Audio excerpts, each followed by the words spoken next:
আসসালামু আলাইকুম। ইয়াম ফুডিজের আরেকটি নতুন রেসিপি দেখার জন্য আপনাদের সবাইকে স্বাগত জানাচ্ছি।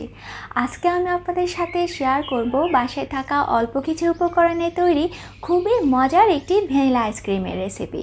তবে আজকের রেসিপিতে আমি কোনো রকমের কনডেন্স মিল্ক, হুইপ ক্রিম কিংবা গুঁড়া দুধ ব্যবহার করব না। তারপরেও যদি আপনারা আমার আজকের রেসিপিটা ফলো করে এই আইসক্রিমটা একবার তৈরি করে খেয়ে দেখেন, তাহলে আপনার কাছেও আমার মতো আইসক্রিমটা ভীষণ ভালো লাগবে। তো চলুন তাহলে দেখে নিই কীভাবে তৈরি করবেন।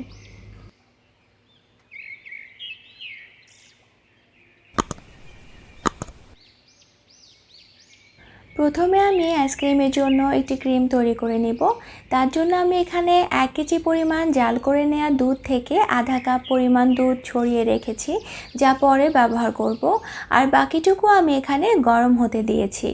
এখন এর মধ্যে দিয়ে দিচ্ছি আধা কাপ পরিমাণ চিনি। অবশ্যই চিনি আমি পরে আরও একটু ব্যবহার করব। এখন সব কিছু ভালো করে মিশিয়ে নিয়ে একটি বলক আসা পর্যন্ত অপেক্ষা করব। দুধে বলক চলে এসেছে। এখন আমি এর মধ্যে দিয়ে দিচ্ছি 1/3 কাপ পরিমাণ চিনি। আপনারা যদি মিষ্টিটা একটু বেশি পছন্দ করে থাকেন, তাহলে এখানে আধা কাপ পরিমাণ চিনি ব্যবহার করতে পারেন, বা আপনি একটু মিষ্টিটা চেক করে দেখতে পারেন আপনার মনের মতো হয়েছে কিনা। এখন আমি এই লিকুইড দুধটাকে আরও 1-2 মিনিটের মতো একটু জাল করে নিব। তো চলুন এরপরে কি করবেন এবার সেটা দেখিয়ে দিই। এখন আমি যে আধা কাপ দুধ আগে সরিয়ে রেখেছিলাম তার মধ্যে দিয়ে দিচ্ছি 2.5 টেবিল চামচ কর্নফ্লাওয়ার। আপনারা চাইলে কিন্তু এখানে কাস্টার্ড পাউডারও ব্যবহার করতে পারবেন। এবার দিয়ে দিচ্ছি সামান্য পরিমাণ জর্দার রং। এটা একেবারে অপশনাল, আপনাদের হাতের কাছে যদি থাকে দিবেন, না দিলেও কোনো সমস্যা নেই। এখন দিয়ে দিচ্ছি 1/2 চা চামচ ভ্যানিলা এসেন্স। এটা অবশ্যই দেওয়ার চেষ্টা করবেন, দিলে কিন্তু খুব সুন্দর একটা ফ্লেভার আসবে। এখন খুব ভালো করে মিশিয়ে নিতে হবে। আমি কিন্তু এই মিশ্রণটা চুলায় থাকা লিকুইড দুধে ব্যবহার করব। এখন আমি কর্নফ্লাওয়ারের মিশ্রণটা এই লিকুইড দুধের সাথে মিশিয়ে নেব।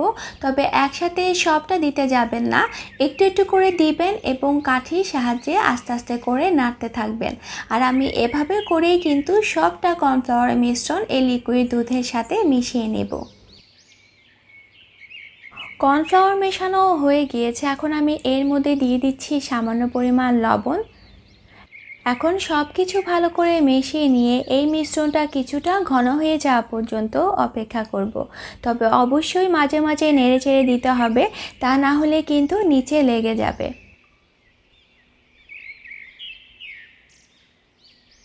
আপনারা দেখতে পাচ্ছেন ক্রিমটা কিন্তু অনেকটাই ঘন হয়ে আসছে।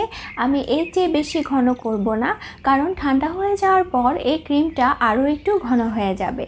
যখনই দেখবেন চারপাশে এরকম বুদবুদ টাইপের হয়ে আছে, তখনই কিন্তু চুলাটা বন্ধ করে দিতে হবে। এখন অপেক্ষা করব এই ক্রিমটা পুরোপুরি ঠান্ডা হয়ে যাওয়া পর্যন্ত।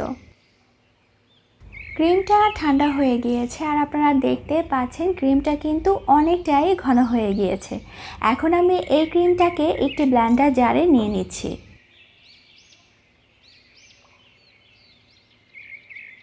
এবার দিয়ে দিচ্ছি 1 কাপ পরিমাণ মিল্ক মালাই বা দুধের সর, যাই বলেন না কেন। এখানে আমি কয়েকদিনের দুধের সরটা জমিয়ে রেখে 1 কাপ পরিমাণ করে নিয়েছি। এখন আমি সবগুলো উপকরণ একসাথে ব্লেন্ড করে নিচ্ছি। ব্লেন্ড করাও হয়ে গিয়েছে। এখন আমি এই লিকুইডটাকে একটি বক্সে রেখে দিব। আপনারা আপনাদের পছন্দ মতো যে কোনো শেপের বক্সে রাখতে পারেন। আর আইসক্রিমের ভেতর একেবারে দোকানের স্বাদটা নিয়ে আসার জন্য আইসক্রিমটাকে আমি 2বার ব্লেন্ড করব। সেজন্য আমি ঢাকনাটা লাগিয়ে ডিপ ফ্রিজে রেখে দিব একেবারে আইসক্রিমটা জমে যাওয়া পর্যন্ত। কারণ জমে যাওয়ার পর আইসক্রিমটাকে বের করে আমি আবার ব্লেন্ড করে নেব। আইসক্রিমটা কিন্তু একদমই জমে গিয়েছে। এখন আমি বক্স থেকে বের করে ছোট ছোট টুকরো করে নিব, তারপর আবার ব্লেন্ড করে নিব।